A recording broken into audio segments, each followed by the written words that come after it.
I know what the Earth is, this realm is. It is a game board.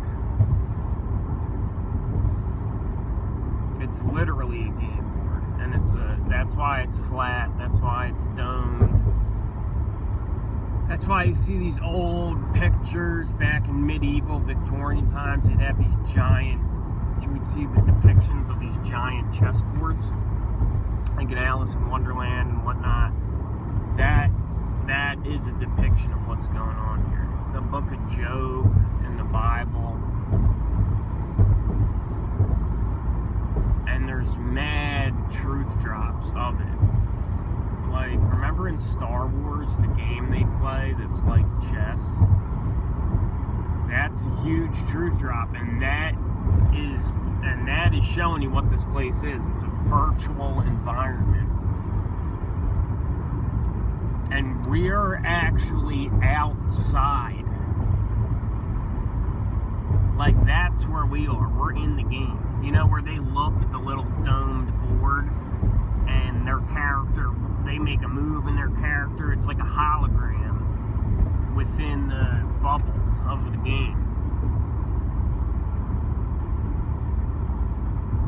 But we're outside playing. We're projecting ourselves into the dome, onto the game board.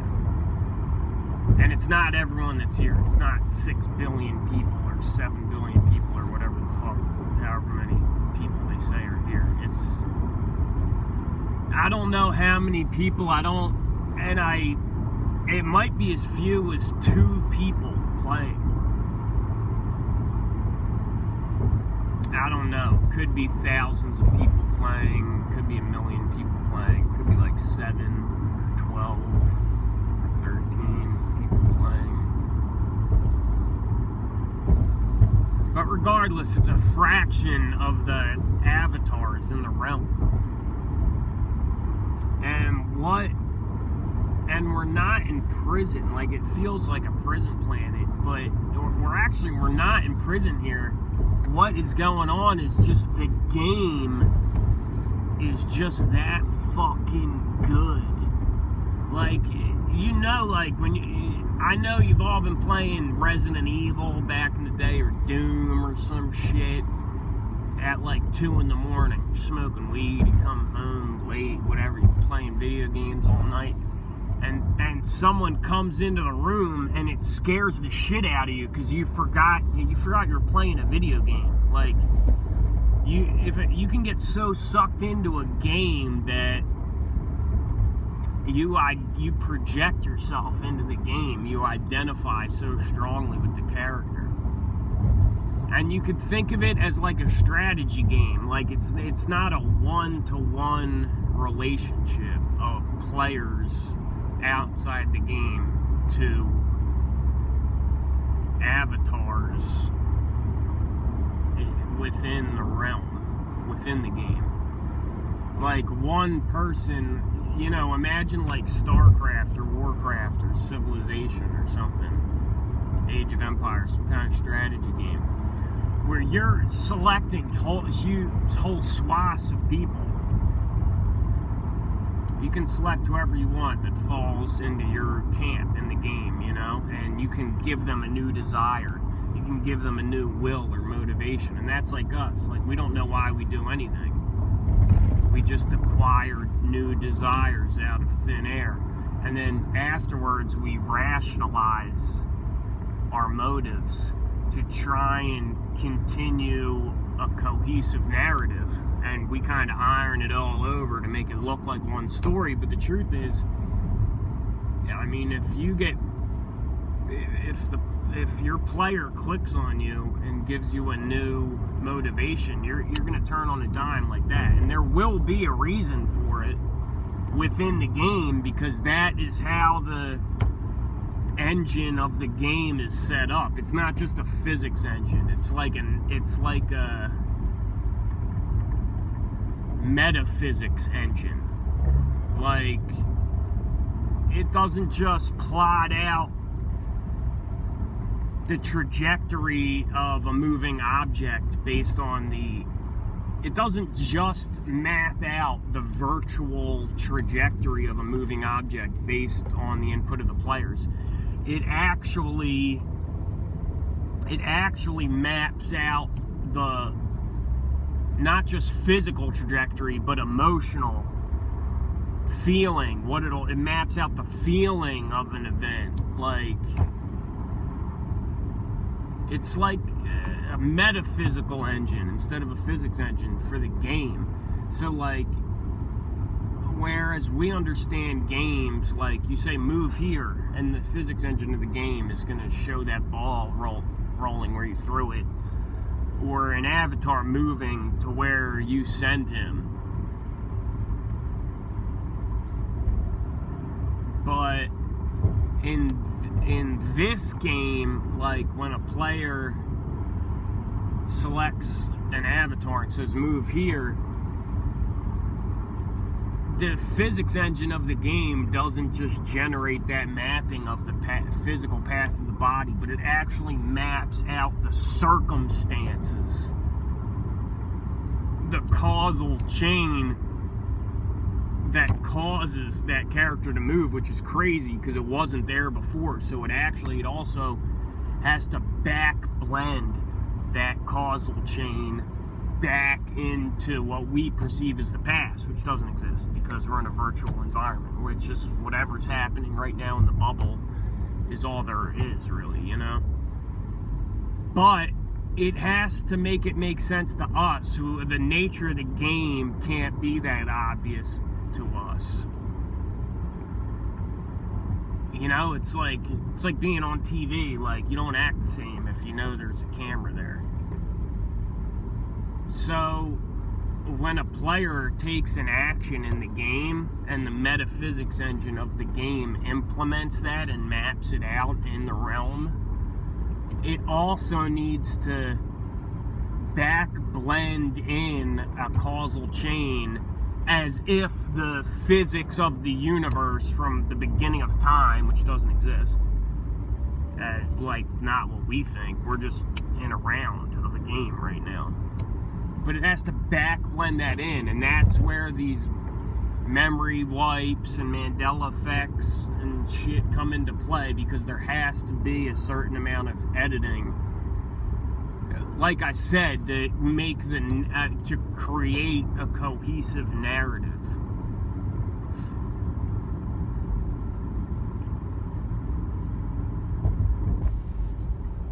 But it's not a one-to-one relationship of, like, me, Avatar. It's not like me, I'm a real player outside the game. Like, there could be a player controlling me and many, many, many other people. Like, and this is like, I'm like a subroutine of my will, my motivation, my desires that make me act in this certain way. But that's not to say that I don't have a soul, because in a way, a player can't really, there is ultimately, like, when people, and that's what people mean, like, there could even be hierarchies. Like, there are angels and archons and entities in this realm that are, you know, leaders of tens and hundreds and thousands, and like in a military setup. And we're also multiple levels deep in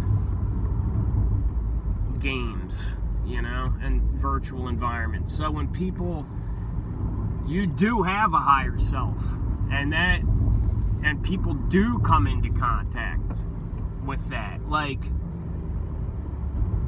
sometimes you do remember you're playing a game. Like, your fucking roommate opens the door and scares the shit out of you when you're playing Resident Evil, and you're like, holy shit, fuck, I'm playing a game. Or like, you get super sucked into a movie, like 2001: A Space Odyssey, and when the credits start rolling on the movie, you're like, whoa, what the fuck just happened? You know what I mean? You forgot you were watching a movie. You were so engrossed. So we're not in prison, man. The game is just that fucking good. And you don't have to play the game, you know?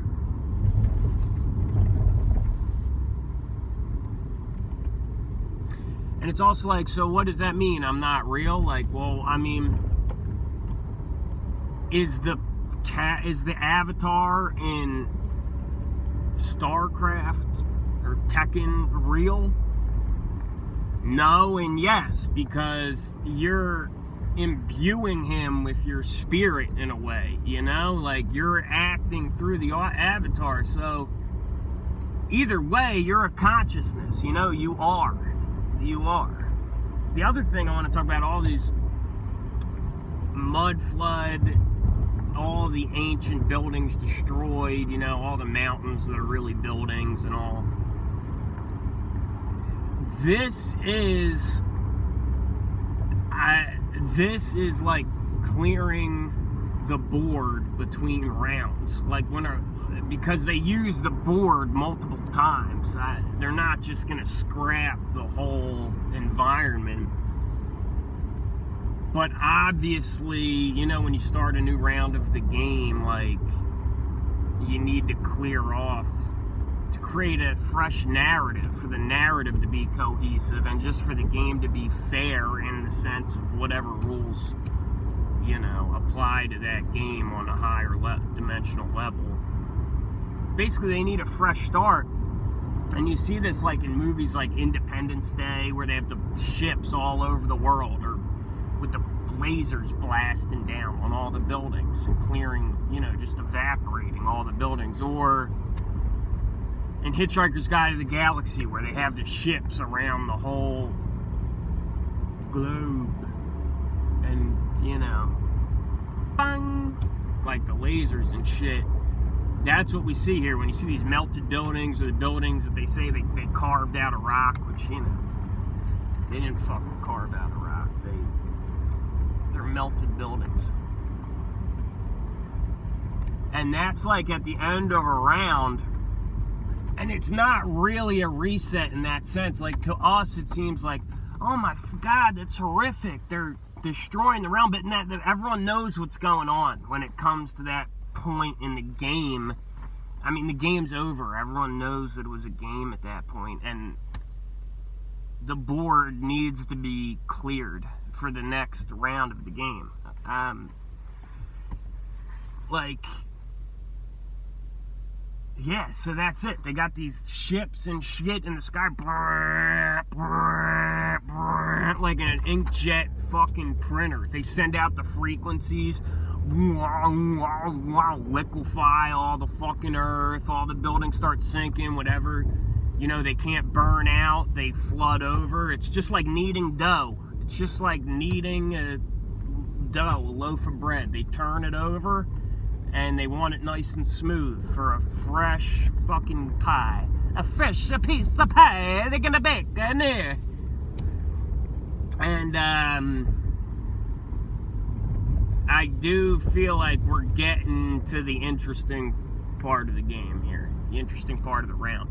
Like, because you get to certain climaxes of the game, or the round of the game, where the player's interaction starts becoming really obvious, you know? And this is where you start to see the finger god, the glittering sword. You see hero characters starting to come in, which basically, all that means, a hero character, or these special avatars and characters coming into the game, all that really means is that the player outside the game is focusing a greater portion of attention on that particular avatar, you know? Like in a game, you have 1,000 knights, and you have like one hero, or 3 hero characters or something, so you're not as worried about each knight's individual action as your heroes, like. And that attention that the player focuses into a particular avatar, like they focus all their attention all into one avatar, like that'll manifest in the avatar as you, as being a conscious, like you wake up out of a daze one day, you're like, what the fuck is this? What is this? Why is my body this shape? Why is it? You start like And honestly, I would say if you're one of these people that is going through all this shit, like, you see, you know, what's going on in the realm. You've always wondered about the buildings, the you know, the whole shit. If you're one of these people, you probably are one of these, a character with a greater proportion of attention invested in you. I mean, and that's why you can't remember. There's nothing to be afraid of. There's nothing to be afraid of dying, or it's just like remembering. It's just like when your roommate scares the shit out of you when you're playing Resident Evil at 3 in the morning. Like, that's what dying is like. It's like, damn, oh my God, I got so sucked in. Like, you can do it right now without dying. You can go back through that tunnel. I mean, it's scary. You'll feel guilty, you know, because you got family and you got your loved ones or whatever. But there is a way out. You can exit the game. But why would you want to? You know, I mean,